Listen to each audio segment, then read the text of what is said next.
Hi, welcome back to Kindle Togetherness.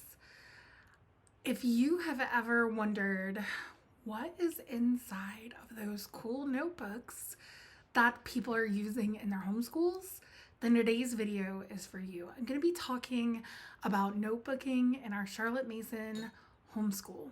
So stay tuned, don't go anywhere.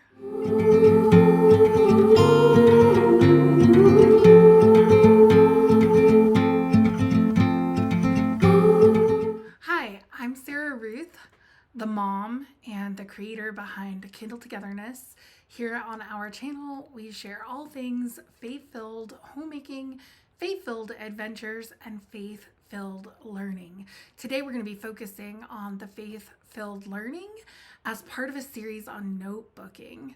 So, if you haven't already subscribed, I would be so grateful if you would go ahead and do that right now. And as you're watching, if you have questions or comments or thoughts or something helpful to add, please put those in the comments, as well as I will be sharing in the description box all of the different things that I show you as I'm going through what has worked for us regarding notebooking. So notebooking has kind of become a catch-all phrase for ways that various homeschool families kind of journal or present their learning on a page. And it can mean a lot of different things for a lot of different people. It's executed very differently in different homes. So what I'm going to show you here today, I would consider our family as using more of a Charlotte Mason pedagogy. So that means, you know, her philosophies are things I'm really familiar with, and I believe that they are good and useful. And so they're kind of a guiding force in how I implement lessons in our homeschool. Now, do you have to be Charlotte Mason influenced or using her ideas in order to do notebooks the way we do? Absolutely not. Do you need to do notebooks the way we do? No. This is just to share with you what has worked for us. Maybe you'll get ideas, or maybe you'll see things that you know won't work for your kids, and that's fine too. Before I get started, I want to share a book with you that I found very helpful. It's called The Living Page. It's by Laurie Bestvater.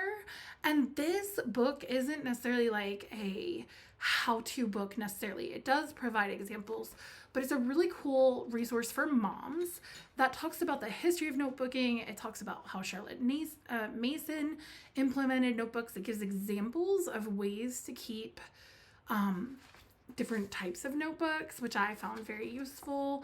But it also talks about like the various ways notebooks have been used in different cultures and throughout society as society has grown and changed. And even from like a faith perspective, talks about how it's like a very reflective process. Like it's a process of reflection, which is actually why we have our kids do it. And part of why I believe Miss Mason thought that it was a good idea for her students, because it's one way of them internalizing the information that they're getting it and owning it and producing their own visualization or written work about it, or whatever they're able to produce or however they're able to do it. And if you do notebooking, you will realize if you'll give your students freedom, it's going to look different for every kid. So I'm going to just talk. A lot of people have asked me on Instagram about our notebooks, and then some of you commented on another video that you were interested. So I'm going to show you first. These are something that I purchased for my sons. Actually, I think I got them 4 years ago. I was wanting like a traveler journal type system, and there's an excellent one from Juniper Grove Journals, and I personally own hers. They're very beautiful, and she also has some that are more masculine. I highly recommend Juniper Grove Journals. They are beautiful and well worth the money. They keep well. I think I've had my personal one for like 4.5 or 5 years. So anyway, definitely take a peek at those. These I found totally discounted at a shop that was closing out, and I was able to get them imprinted individually for each of my sons. So even my kiddo, you can see his is less used. My eldest son has been using his now for 4 years.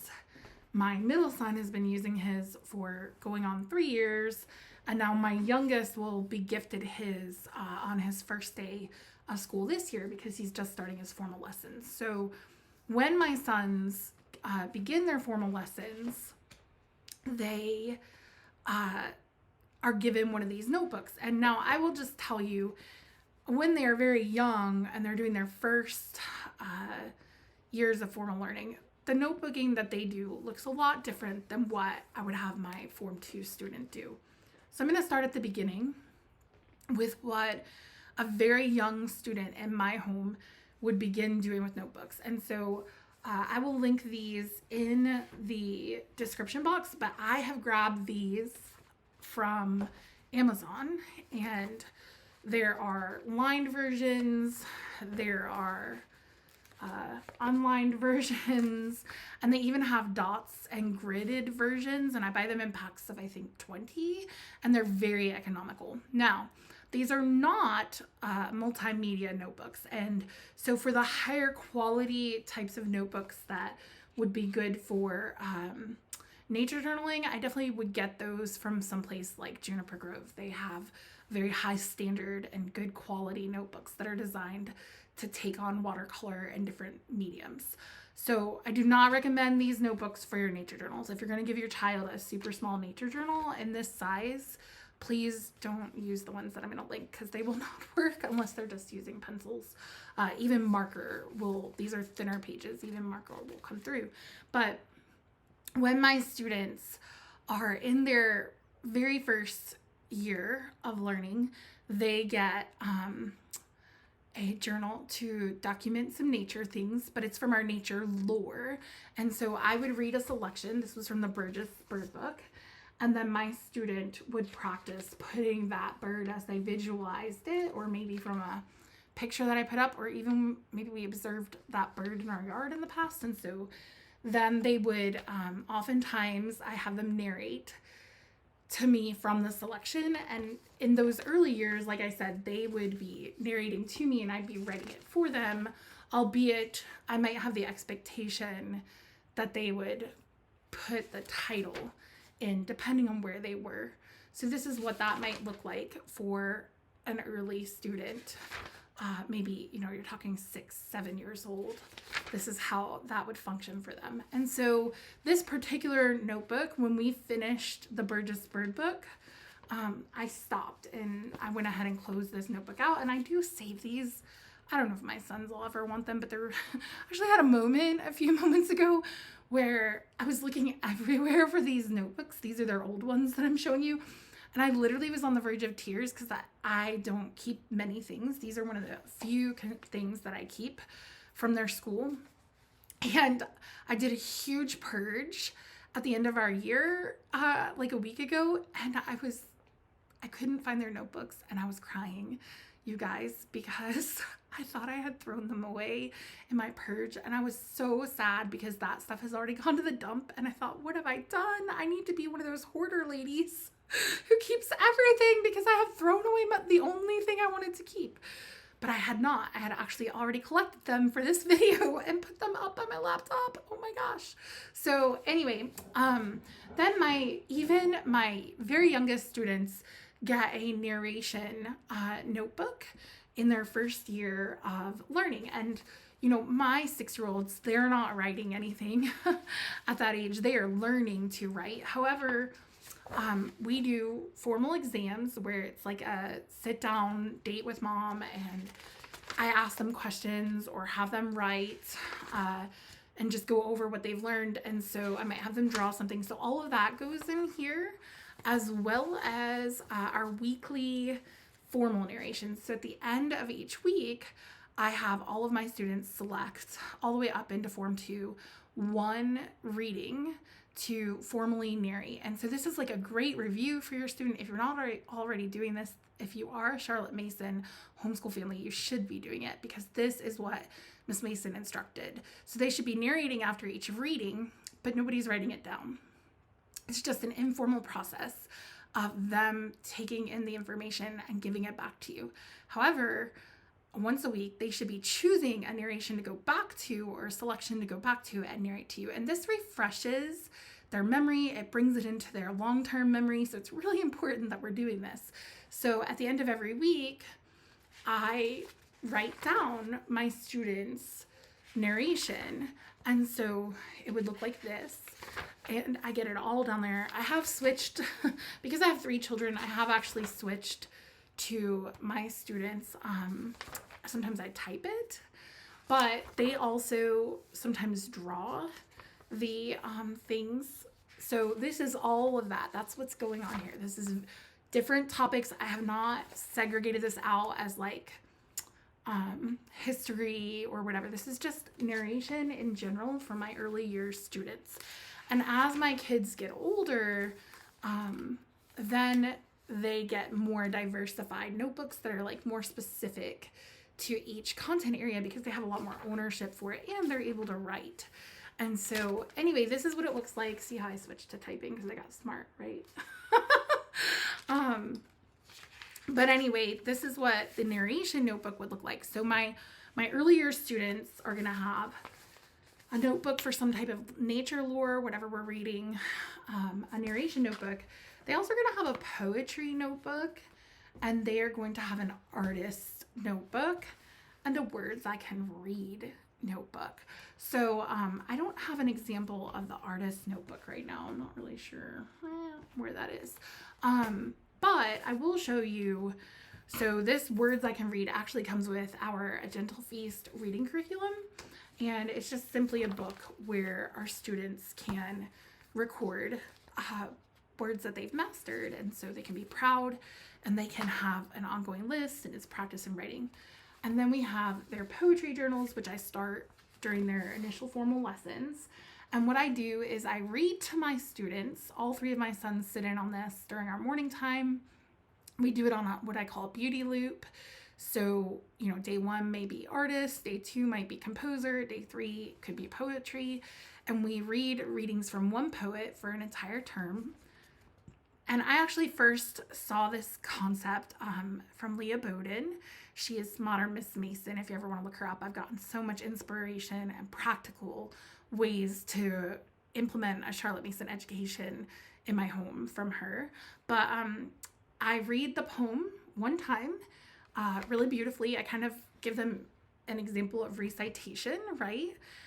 And then prior to reading it to them, I say, I want you to just close your eyes and try to get a picture in your head of what this poem is about. What is the poet sharing with us today? What pictures come into your mind? So poetry is by nature very beautiful and very eloquent and very descriptive. And so we should be able to paint that picture of what's being described in our mind's eye. And so it's a great practice. And then as soon as I finish reading the poem, I actually put on our composer for that term so that they begin to tune their ears into it. And we quietly put onto paper what we visualized. Once they've done that, I ask them what line in the poem was their favorite, and we go back over it. And then I add it in the early years. As they get older, they get to begin to write their own. So I will see as my son got older, he started putting in his own writing. And so these are actually ways that our students get practice writing. A lot of people have great concern about how little composition there is in the early years of Charlotte Mason. And while there is not a lot of written composition, it's oral, there's quite a bit of copywork and opportunity for our students to learn from beautiful and great writing. And so anyway, I think it's a wonderful way for students to learn the mechanisms of writing, grammar, various things. So anyway, like I said, my earliest students will have these journals. These are their journals. Words I can read, poetry, an artist journal, a narration journal, and then something to do with nature lore. I also have a math notebook for them, but it's much larger grid and it does not fit inside these beautiful traveler's journals. So then once my students are writing better, etc., they get some things added slowly but surely. And for the most part, I will only add like one-ish per term. And so it's a slow build. But here's an example of my son began Form 2 in 2022. He just finished his first year of Form 2. And so he got a copywork journal. Previously, his copywork had been in our language arts curriculum, and it was just kind of like in a bigger notebook.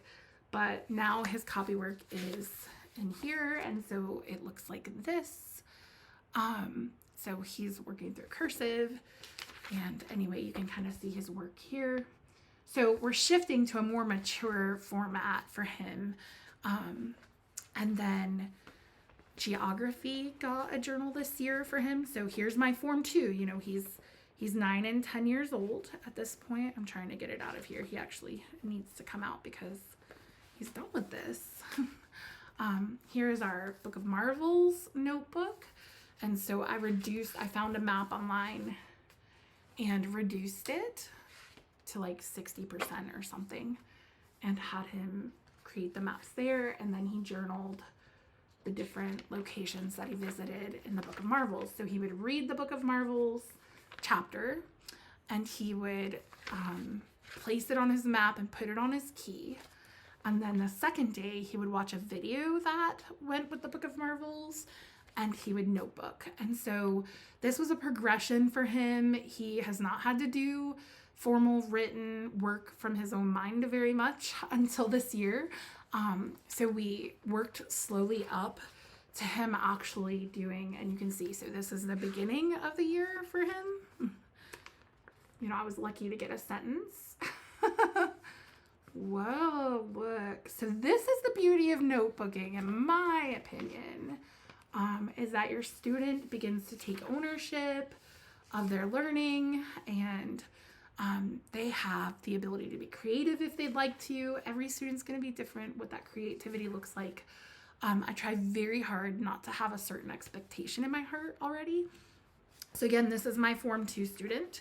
He has his own math journal. These I do get from Juniper Grove, like I said, but this is where his independent practice work is going to go. So when we're not working on a chalkboard or a whiteboard and I give him some assignments, this is where he works it out because it's nice grid paper for him, keep him organized.